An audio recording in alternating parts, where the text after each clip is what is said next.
Yugoslavia. Ever heard of it? Probably not. Well, we're gonna talk about it. Well, most of it. These parts right here. It was a country for a while, but then it decided it didn't like being a country. The people inside the country didn't like certain people in the country, so some people left the other people in the country. And then the people that were a part of the people that left the people in the country didn't like being a part of the people in the new country, so they left too. The first people who didn't like these people doing the same thing they did, so they did the only reasonable thing to do and started shooting the people that left them. Then after a few years, both the people started massacring the other peoples. Then after a few years of both the people massacring the other peoples, wars between them had ended.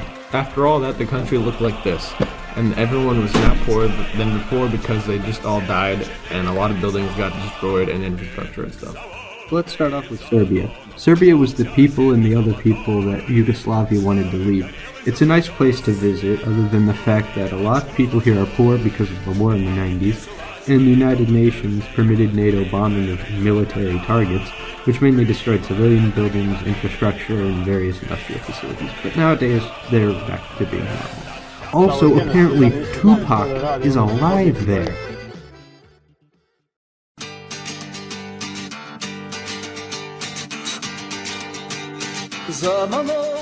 Bosnia. This is where most of the fighting happened.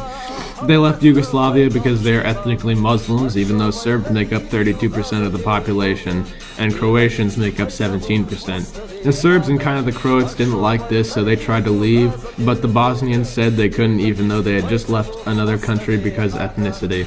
In the end, the fighting was pretty bad, and the capital of Sarajevo was under siege for 4 years and left the country as a whole in economic ruin. Croatia. They're about as influential as Serbia, and they took control of a lot of the coastline in the Balkans. They have really good ties to the Western powers as well as the EU, so they're kind of wealthy but still poor because of genocide and war and that sort of thing. Montenegro. It's a small country that was in Yugoslavia, and after the wars, it stayed with Serbia, and it was called Serbia and Montenegro. No fighting really went on here, so it's pretty fine, but still not a rich country, yet not war-torn. Next is Moldova, a country in the middle of nowhere Eastern Europe, or in other words, sandwiched in between Ukraine and Romania.